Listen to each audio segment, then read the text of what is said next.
हरि ओम।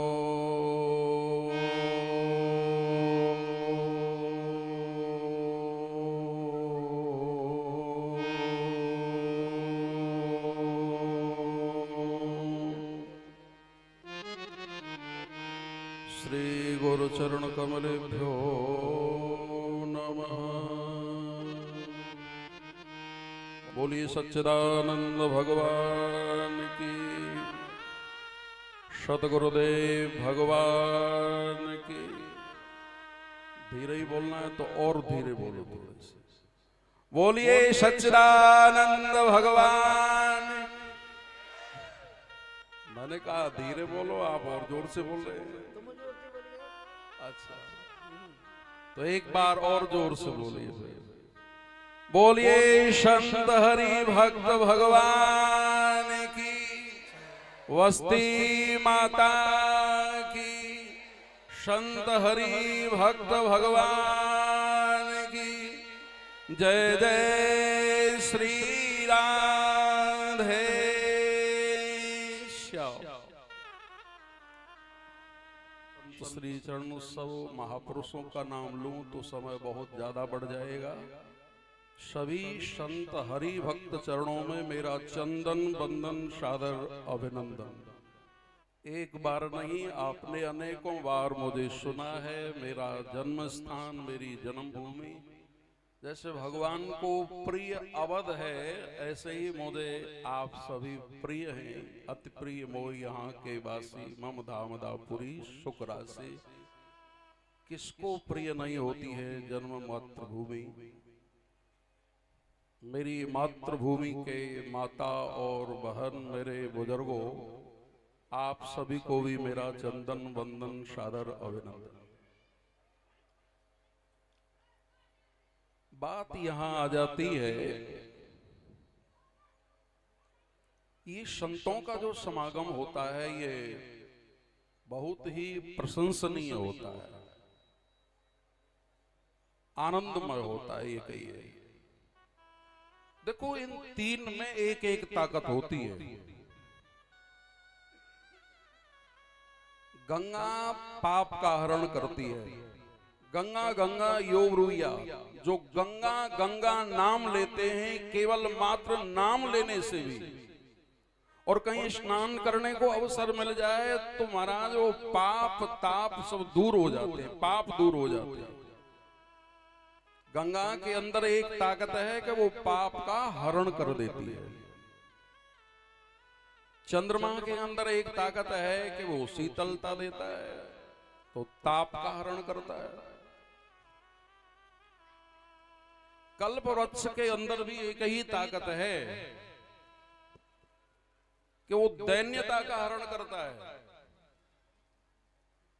अच्छा, ये तीनों की तीनों जो ताकत होती हैं वो एक स्थान है,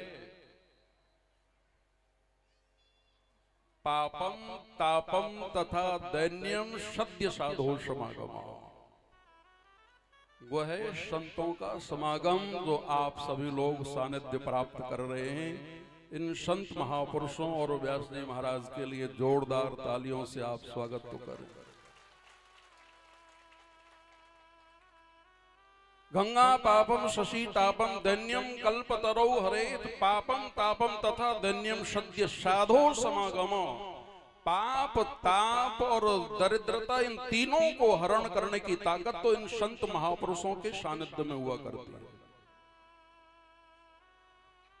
एक बात मैं परम पूज्य सदगुरुदेव की स्मृति दिला देता हूं। आपने सबने सुना था, और हमारे सदगुरु सबके आदरणीय व्यास जी महाराज के भी गुरुजी, हमारे भी गुरुजी, संतों के भी गुरुजी, और महाराज स्वामी प्रकाशन जी महाराज ने भी उनसे प्राप्त किया, हम सबके गुरु हैं। एक बात यही चल रही थी, राधे चेतन जी ने भी कहा था और स्वामी प्रकाशन जी ने भी। मैं आया तो आते आते ही मैंने सुना, और पूज्य स्वामी ओंकारेश्वरानंद जी महाराज आचार्य प्रवर जो एक बात बोल रहे थे कि वो मनोरंजन की बात हुआ करती है संतों की। स्वामी जी से पूछ रहे थे ना कि आप मरोगे कब। पूछ लेते कभी कभी, संतों में भी मनोरंजन हो जाता है। पूज्य सद्गुरुदेव एक बहुत सुंदर बात कहा करते थे, संसार के हर कार्यों में संशय रहता है। मकान बनेगा या नहीं बनेगा, पैसा आएगा या नहीं आएगा, संशय रहता है कि नहीं?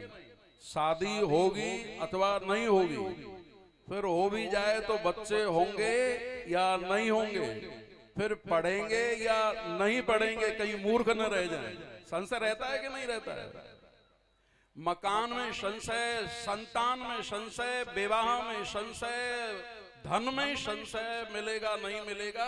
लेकिन एक बात आप ही निर्णय करके बताना कि मृत्यु में किसी को संशय है कि मरूंगा या नहीं मरूंगा? बताओ, अरे कुछ आना का जवाब तो दीजिए। मरने में किसी को संशय होता है कि मरूंगा या नहीं मरूंगा? कभी किसी को संशय नहीं है, ध्रुव निश्चित है कि मरना है।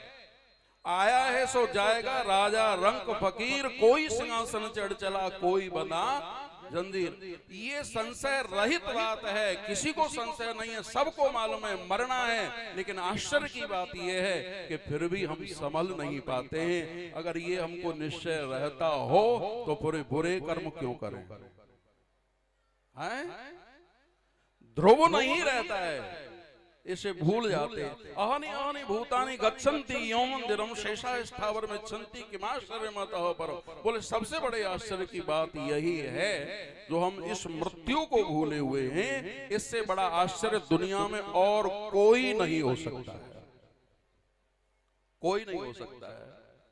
चलो ज्यादा तो नहीं, मैं एक श्लोक सुना करके वाणी को विराम देता हूँ। कथा का समय ऐसा ही होता है, मैं जानता हूँ। आपने कईयों बार कथा मेरी श्रवण की है और कथा नहीं, दो शब्द कुछ कहने के लिए जुटा हूं आपके लिए। महाराज जी को बहुत बहुत धन्यवाद है। अपने हैं और अपनों को तो अपनों की सब कुछ स्मृति रहती ही है, ये बहुत बहुत धन्यवाद। एक श्लोक भागवत जी का सुनाऊंगा आपको, क्योंकि निगम कल्पतरोर गलितम फलम, ये कल्प वृक्ष है। श्रीमद् भागवत महापुराण के नीचे आकर के श्रवण करके जो चाहते हैं वही प्राप्त होता है। निसंतान को संतान प्राप्त होती है, निर्धन को धन प्राप्त होता है। जो कामना होती है वही कामना तुरंत फलदायी होती है। श्रीमद् भागवत की कथा सुन लेने मात्र से इतना सरल कोई साधन दुनिया में होगा? बताओ।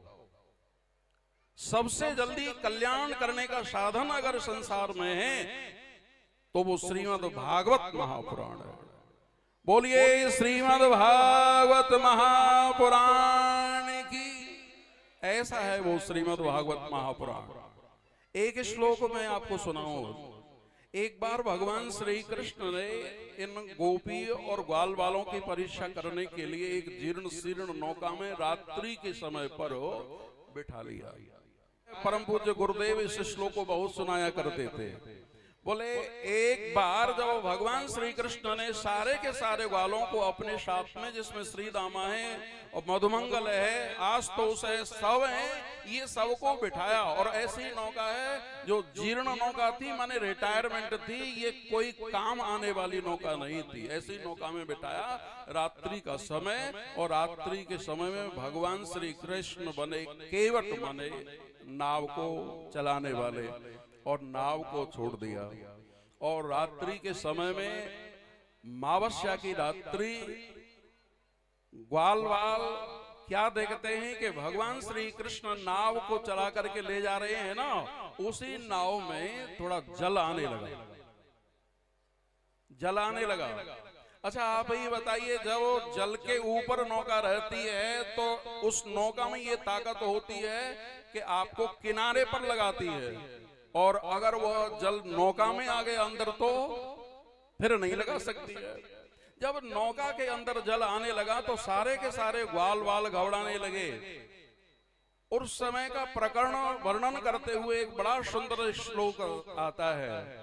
जीर्णा तरी शरद अतीव गंभीर नीरा, पक्षोषितोपि रजनी जलधेन रुद्धा, बाला वयम सकल मिथ्यम अनर्थ हेतु, श्रेयान वयम तुमसि संप्रति कर्णधारा। बहुत जीर्ण नौका है, जल आ रहा है, गंभीर वेगा, नदी का गंभीर वेग है। कलल कलल करती हुई यमुना जी बाढ़ की ओर चल रही थी। बादल ऊपर छाए हुए थे, कभी कभी बरसात होने लगती थी, मंद मंद जलधर छाए हुए थे और नौका में जल भी आ रहा है। ग्वाल बाल घबरा रहे हैं, लेकिन एक ग्वाल जिसका नाम श्रीदामा है वो जोर जोर से हंस रहा था। श्रीदामा जोर जोर से हंस रहा है।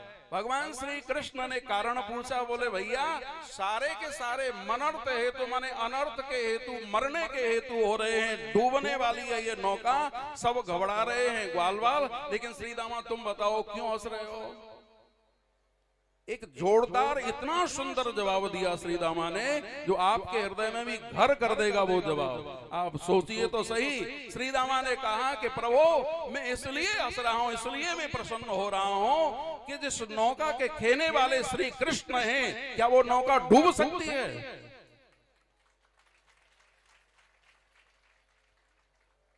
वो कंजूसी से नहीं बजानी है तो और जोरदार बजाएगी। ये तो भागवत महापुराण है, इसमें जितना गोता लगाओगे उसमें आनंद की अनुभूति होती है। श्रीदामा ने कितना सुंदर जवाब दिया कि जिस नौका को खेने वाले परमात्मा श्री कृष्ण हो, क्या वो नौका डूब सकती है? वो नौका कभी नहीं डूब सकती है। तो हम भी अपने इस जीवन नौका के कर्णधार श्री कृष्ण बना लें, भगवान की भक्ति करें, पूजा करें और भागवत की कथा सुने, तो बताओ फिर हमारी नौका को खेने वाले श्री कृष्ण हो तो फिर बताओ हमारी जीवन नौका लगेगी पार कि नहीं लगेगी? लगेगी। तेरा जो नाम गाते हैं वही भव पार होते हैं। तेरा जो नाम गाते छोटा गाइए वही भव पार होते हैं, वही भव पार होते हैं, वही पार होते हैं। तेरा जो नाम गाते हैं वही भव पार होते हैं। तेरा गान गाते हैं वही भव पार होते हैं। हरि जय हो। तेरा जो नाम गाते हैं वही भव पार होते। जय हो। बोलिए संत हरि भक्त भगवान की जय हो। श्रीमद् भागवत महापुराण की जय हो। व्यास जी महाराज की जय हो। जयकारा बोलवे वारे की जय हो। और न बोलवे वारे की जय हो। जय जय श्री राधे श्याम। श्री राधे। बहुत बहुत साधुवाद। आप सभी सुन रहे थे, देख रहे थे हमारे पूज्य प्रकाशानंद स्वामी जी एवं राजेश्वरानंद स्वामी जी और हमारे शास्त्री जी। देखिए, हमको खुशी तब होती है जैसे बाप की संपत्ति को बेटा सुचारू रूप से सत्कर्म में लगाता है, और गुरुओं को खुशी तब होती है उनके शिष्य उनकी परंपराओं को सुचारू रूप से आगे लेके चलते हैं। तो हमारे पूज्य स्वामी जी की कृपा सबके ऊपर बरसती है।